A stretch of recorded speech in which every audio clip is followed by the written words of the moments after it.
tebing yang tinggi di Lembah Bakara. Itu besar sekali, tingginya sampai 120 meter dan tidak hanya satu tapi sampai tiga. Ada 3 struktur begitu ya. Jadi ada kemiripan dengan Gunung Padang. Itu malah sangat besar. Jadi kalau kita bilang bahwa Gunung Padang itu ada yang bilang merupakan satu situs megalitik atau peninggalan berunak yang paling besar di Asia Tenggara, itu salah besar. Ya, jadi yang kita sekarang sedang sedang teliti dan rencananya akan kita eksplorasi ada 2 lokasi yang kita anggap sangat istimewa. Yang pertama adalah di wilayah Selat Sunda. Kita melihat ada pola struktur seperti pelabuhan kuno yang sangat besar dan sekarang ada di bawah laut. Kemudian juga di Selat Bali yang kelihatannya ada struktur jembatan yang menghubungkan antara Jawa Timur, Banyuwangi dengan Bali. Berarti dia sudah mengalami siklus berapa kali tuh? Kan yang 250, yang 110, jadi 3 siklus. Dingin, panas, dingin, panas, dingin, panas kan? Gitu ya. Nah, berarti masyarakat manusia pernah mengalami 3 siklus dingin, panas,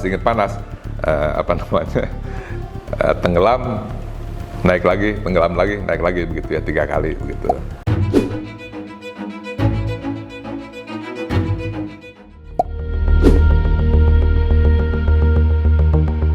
Selama ribuan tahun, manusia percaya bahwa peradaban besar hanya lahir di beberapa tempat seperti misalnya Mesopotamia, Mesir, serta lembah Indus. Namun, bagaimana jika sejarah belum lengkap? Bagaimana jika jauh sebelum piramida Mesir dibangun, sebuah daratan luas di Nusantara telah menjadi rumah bagi manusia purba dan kebudayaan yang maju? Sundaland, daratan yang tenggelam. Apakah ini hanya mitos atau jejak peradaban yang hilang akibat siklus alam dan bencana global? Video ini adalah bagian ketiga yang membahas tentang Gunung Padang dan kaitannya dengan Sundaland dengan narasumber Profesor Dhani Hilmanata Wijaya.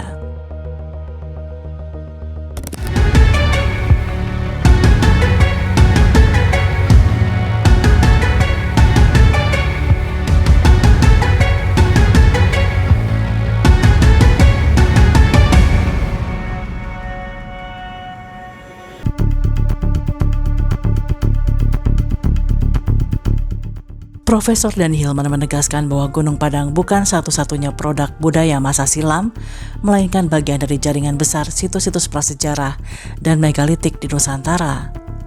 Jika Gunung Padang bukanlah satu-satunya produk budaya masa silam, maka pertanyaan mendasarnya adalah sejauh mana pemahaman kita tentang skala peradaban prasejarah di Nusantara selama ini. Indikasi kebudayaan maju yang terdeteksi di Gunung Padang, baik melalui stratigrafi, struktur berlapis, maupun data penanggalan, menghadirkan pertanyaan krusial. Apakah kerangka kronologi prasejarah yang selama ini kita anggap mapan benar-benar mencerminkan realitas masa lalu, atau justru dibatasi oleh asumsi metodologis tertentu? Pertanyaan yang sama muncul ketika kita menelaah zona laut dangkal di Selat Sunda dan Selat Bali. Apakah wilayah yang kini terendam laut ini dahulu sekedar benteng alam kosong, atau justru merupakan ruang hidup aktif manusia purba? Studi geologi menunjukkan bahwa kawasan ini pernah berupa dataran luas dengan kondisi ekologis yang memungkinkan pertanian, perburuan, perdagangan, dan pembentukan komunitas sosial. Jika demikian, maka Sundaland tidak lagi dapat diperlakukan sebagai konsep spekulatif atau mitologis, melainkan sebuah hipotesis ilmiah yang menuntut pengujian multidisipliner. Lebih dari sekedar sebuah situs daratan, konsep Sundaland mengajak kita mempertanyakan ulang peta dunia yang selama ini kita anggap permanen. Apakah mungkin bahwa di laut yang kini membatasi Sumatera, Jawa, dan Kalimantan pernah terbentang sebuah daratan luas, sebuah landscape tempat manusia purba hidup, bermigrasi, dan mungkin membangun kebudayaannya sendiri? Jadi Gunung Padang tentunya tidak satu-satunya produk budaya di masa silam ya. Jadi kalau ada kalau di Gunung Padang kita terdapat indikasi bahwa peradaban atau kebudayaan yang cukup maju itu sudah ada sejak ribuan tahun yang lalu, begitu ya. Tentunya ada situs lain dan itu benar sekali di wilayah Nusantara ini itu kita banyak situs-situs prasejarah, situs megalitik besar, tapi sayangnya masih belum diteliti secara multidisiplin dan komprehensif begitu ya, sehingga datanya sedikit masih menyangkut misalnya penyebaran dari situsnya, kemudian juga ada masih banyak yang tertimbun di dalam tanah, ada yang masih tersembunyi di hutan dan sebagainya. Itu perlu eksplorasi yang besar, dan kebanyakan juga kita belum tahu usianya begitu ya. Dan tidak hanya itu, termasuk situs-situs yang sudah kita kenal pun, situs sejarah seperti Candi Borobudur, Trowulan, Jambi dan sebagainya. Kalau saya sih melihatnya masih juga belum komprehensif dieksplorasi begitu ya. Kemungkinan masih banyak yang tertimbun di dalam tanah atau di sekitarnya yang masih tertutup hutan dan sebagainya begitu ya.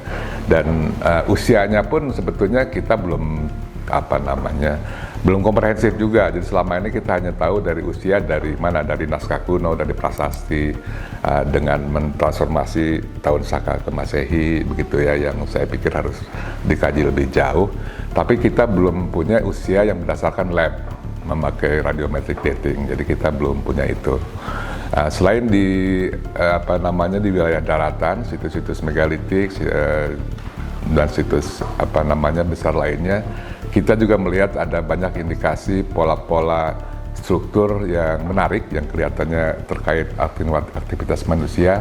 Itu ada berada di dasar laut, di dalam laut ya, di laut yang dangkal di sekitaran Pulau Jawa. Jadi kita juga sudah ada data yang bagus, yang sangat kuat, penemuan pola struktur yang kelihatannya berkaitan dengan kebudayaan manusia di masa silam ketika air laut masih di bawah, ketika zaman es. Karena ketika zaman es, air laut itu sekitar 130 meter di bawah air laut yang sekarang. Jadi pada waktu itu Laut Jawa, Selat Karimata itu masih merupakan satu lembah besar, daratan yang luas, yang sangat subur dan sangat indah sekali, yang tentunya sangat cocok untuk berkembangnya satu masyarakat manusia dan kebudayaan.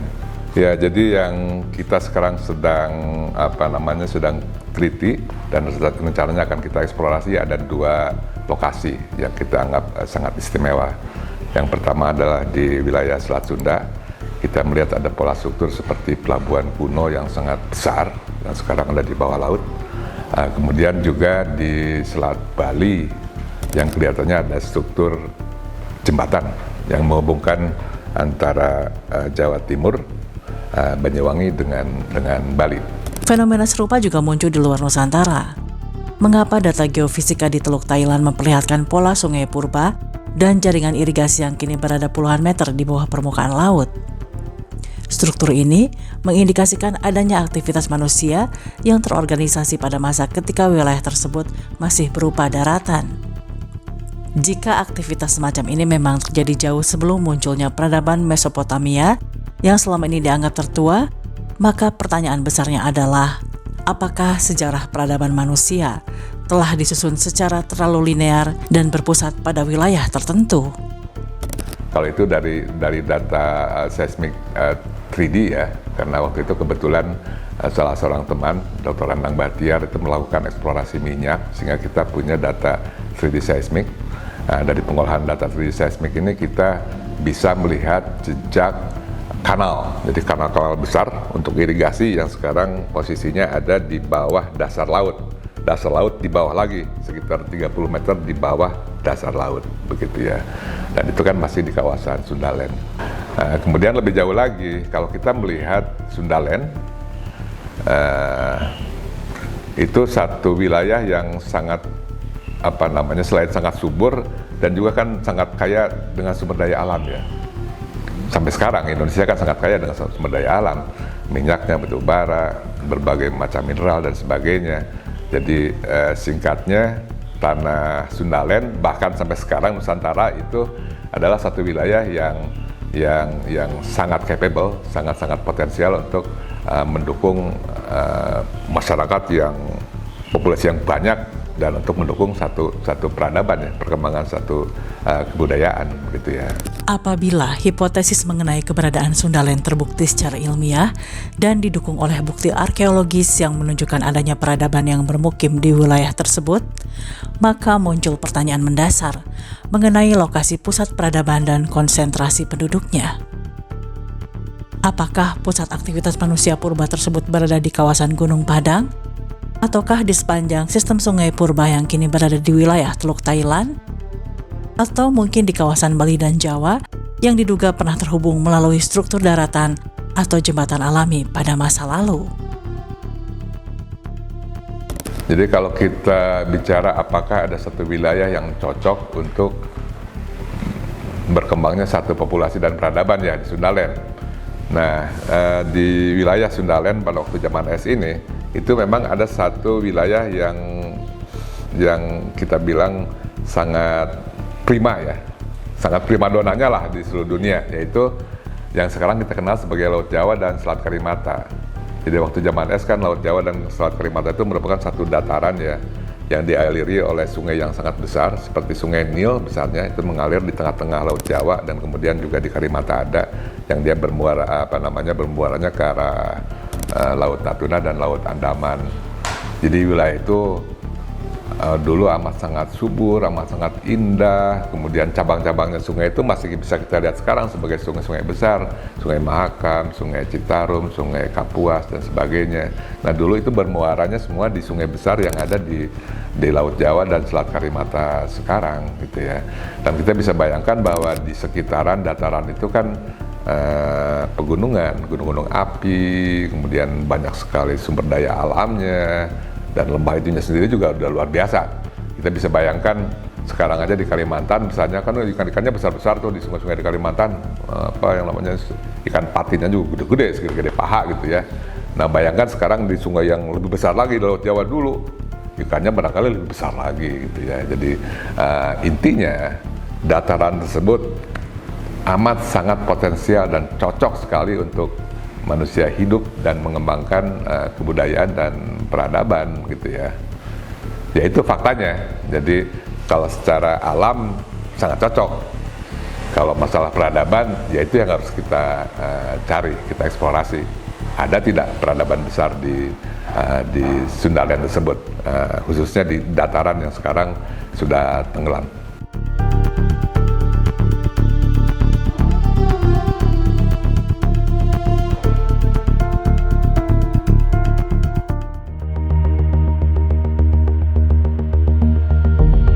Kenaikan dan penurunan permukaan laut bukanlah peristiwa acak, melainkan bagian dari siklus iklim global yang berulang setiap puluhan ribu tahun.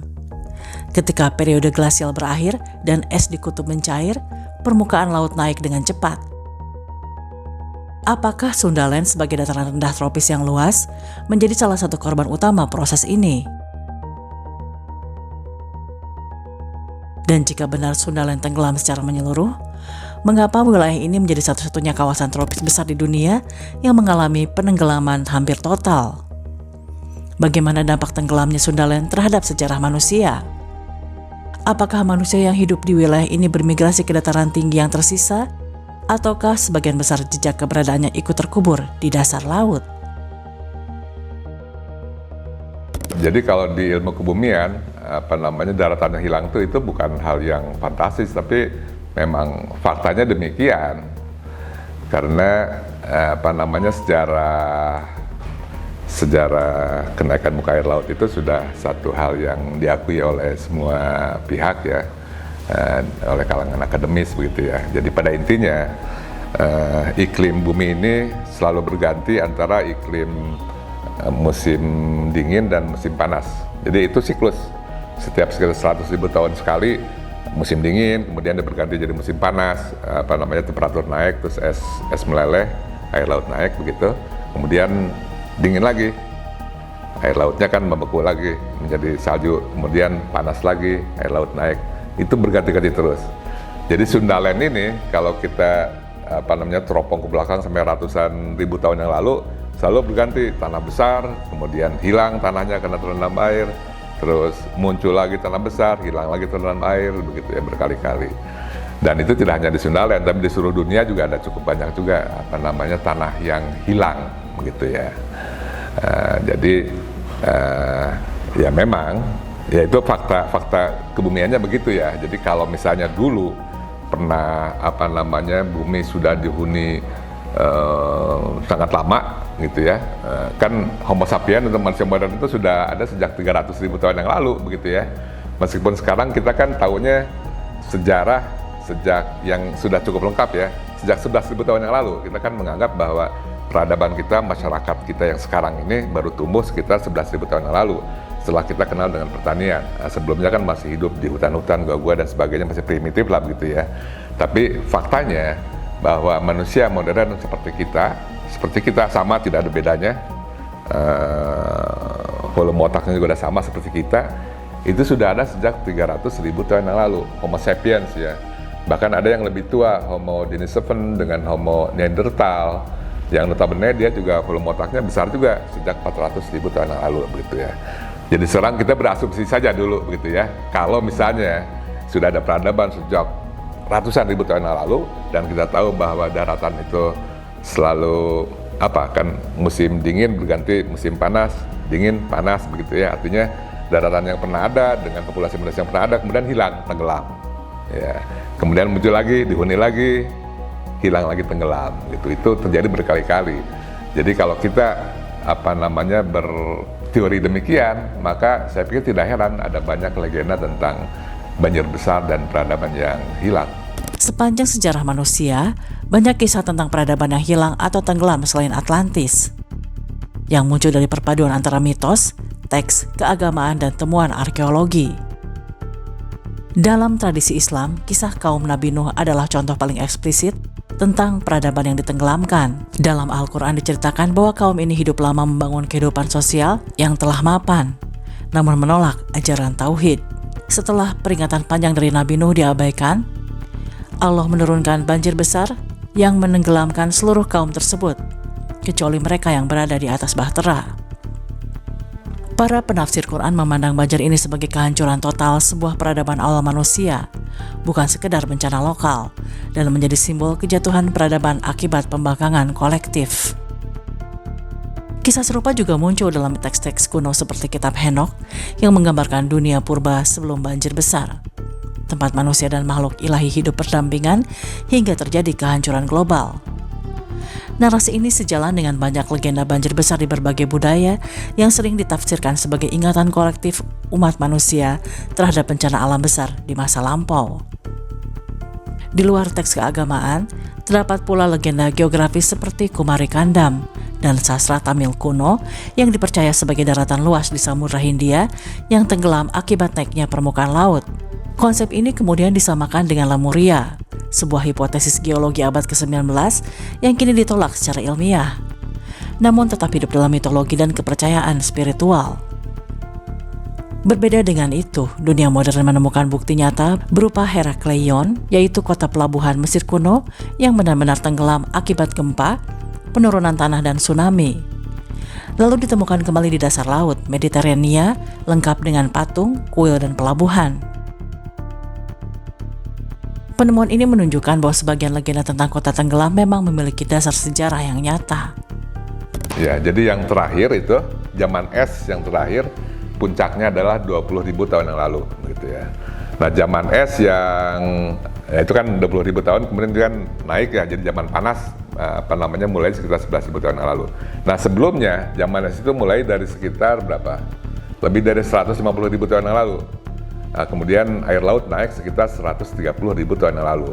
Sebelumnya ada juga zamannya sekitar 250.000 tahun yang lalu, begitu ya. Jadi itu selalu berulang-ulang, berkali-kali, tidak hanya sekali. Jadi kalau kita bilang bahwa Homo sapiens, manusia modern itu sudah hidup sejak 300.000 tahun yang lalu, berarti dia sudah mengalami siklus berapa kali tuh? Kan yang 250, yang 110, jadi 3 siklus. Dingin, panas, dingin, panas, dingin, panas kan? Gitu ya. Nah, berarti masyarakat manusia pernah mengalami 3 siklus dingin panas, tenggelam, naik lagi, tenggelam lagi, naik lagi, begitu ya, 3 kali begitu.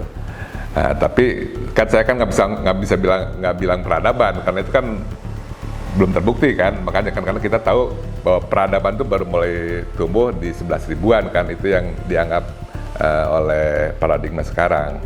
Tapi ini hanya berasumsi saja. Kalau misalnya ada peradaban yang lebih tua, yang berkembang jauh lebih tua, misalnya sampai puluhan ribu bahkan ratus ribu, berarti ya peradaban manusia sudah ditenggelamkan berkali-kali. Apakah teknologi pemetaan dasar laut, penggeboran sedimen, dan penanggalan modern sedang membuka tabir yang selama ribuan tahun tersembunyi? Di titik inilah ilmu kebumian dan arkeologi bertemu dan saling melengkapi. Pertanyaannya kini bukan lagi apakah sejarah manusia perlu ditinjau ulang, melainkan sejauh mana kita berani mengajukan pertanyaan-pertanyaan baru. Siapkah kita menerima kemungkinan bahwa asal-usul peradaban manusia mungkin lebih tua, lebih berlapis, dan lebih rapuh terhadap perubahan alam daripada yang selama ini kita bayangkan? Dan pada akhirnya, jika peradaban dapat lahir, tenggelam, dan bangkit kembali, apa makna semua ini bagi keberadaan kita hari ini? Sebuah peradaban yang juga hidup di tengah siklus alam yang terus bergerak tanpa henti.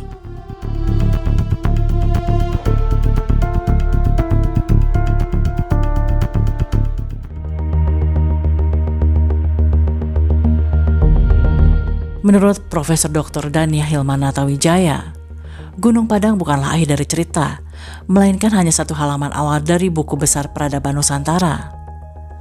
Menurut Profesor Dhani, jika dipercaya sepenuhnya dan didukung dana besar untuk meneliti situs-situs lain di Indonesia selain Gunung Padang, langkah yang diambil bukanlah penggalian terburu-buru, melainkan pemetaan ilmiah berskala nasional dengan teknologi mutakhir. Di daratan, penelitian akan dimulai menggunakan lidar untuk menembus hutan lebat dan mendeteksi struktur tersembunyi dan seismik refleksi untuk memastikan apakah bukit, teras, atau anomali tertentu merupakan bentukan alam atau hasil rekayasa manusia. Sementara untuk wilayah bawah laut, terutama kawasan yang dahulu merupakan daratan Sundaland, akan digunakan multibeam, bathymetry, side scan sonar, subbottom profiler, dan seismik refleksi. Dasar laut akan dipetakan untuk mencari jejak struktur bertingkat atau pola geometris yang tidak alami. Fokus utama akan diarahkan ke lokasi-lokasi strategis seperti misalnya Lembah Bada, Besoa, dan Napo di Sulawesi Tengah yang menyimpan megalit granit hingga puluhan ton, serta kawasan Toba dengan punden berundak raksasa setinggi sekitar 120 meter, bahkan lebih besar dari Gunung Padang. Jika penelitian ini terwujud, Indonesia berpotensi menjadi kunci utama penting dalam penulisan ulang sejarah peradaban purba dunia. Dengan data ilmiah yang kuat dan pendekatan multidisipliner yang menyeluruh. Ya, saya pikir kita harus melakukan survei multidisiplin ya. Terutama karena saya geologi, kita mengaplikasikan semua konsep dan metode yang biasa kita lakukan di geologi, begitu ya. Jadi kalau untuk situs di daratannya, seperti misalnya situs besar yang ada di Sulawesi Tengah misalnya ya, di Lembah Bada, Besoa, Napu, di sana kan ada banyak sekali megalitik besar di sana, dari granit luar biasa, ada yang sampai 10 ton atau bahkan lebih begitu ya, menunjukkan bahwa nenek moyang kita sudah bisa memindahkan batu-batu besar, memahatnya dengan luar biasa ya. Jadi butuh satu peralatan yang cukup. Nah, kita bisa melakukan survei lidar di sana untuk melihat situs-situs atau artefak yang belum kita tahu. Di sana kan ada hutan lindung ya. Jadi dengan lidar kita bisa melihat yang tersembunyi di hutan. Selain itu juga kita bisa melakukan eksplorasi geofisika dengan metode geolistik, georadar, seismik, refleksi untuk melihat artefak-artefak atau jejak bangunan yang ada di bawah tanah, begitu ya. Selain di Sulawesi Tengah, kita juga ada temuan baru di Toba misalnya. Kita melihat ada satu struktur punden berundak besar atau kita bisa bilang step piramid juga ya. Dia menempel di satu tebing yang tinggi di Lembah Bakara. Itu besar sekali, tingginya sampai 120 meter dan tidak hanya satu tapi sampai 3. Ada 3 struktur begitu ya. Jadi ada kemiripan dengan Gunung Padang. Itu malah sangat besar. Jadi kalau kita bilang bahwa Gunung Padang itu ada yang bilang merupakan satu situs megalitik atau peninggalan berunak yang paling besar di Asia Tenggara, itu salah besar. Yang di Toba itu jauh lebih besar kalau kita melihat hanya struktur peninggalan berunaknya saja. Jadi banyak wilayah yang di Indonesia harus kita eksplorasi di daratannya dengan metode LiDAR, geofisika, dan yang lainnya, pemetaan gitu ya. Nah, kemudian untuk yang di lautan, kita bisa mengaplikasikan survei yang biasa kita lakukan di ilmu kebumian. Yang pertama ya kita harus melakukan survei multi beam namanya, SWOT multi beam dengan kapal, sehingga kita bisa memetakan dasar laut seteliti lidar yang di daratan. Kemudian juga kita bisa melakukan survei pakai sonar, pakai seismic refleksi juga untuk melihat, untuk memindai berbagai jejak peradaban yang sekarang ada berada di bawah dasar laut tersebut, begitu ya. Kemudian tentunya kita harus melakukan studi komprehensif untuk menentukan umur-umur dari situs itu, baik yang di daratan dengan yang di lautan, dengan metode radiometric dating. Dan saya pikir itu harus dilakukan tidak hanya ke situs-situs yang belum kita ketahui lah ya, tapi juga harus kita lakukan ke situs-situs sejarah dan prasejarah yang sudah kita tahu, karena yaitu kebanyakan situs di Indonesia juga belum disurvei secara komprehensif.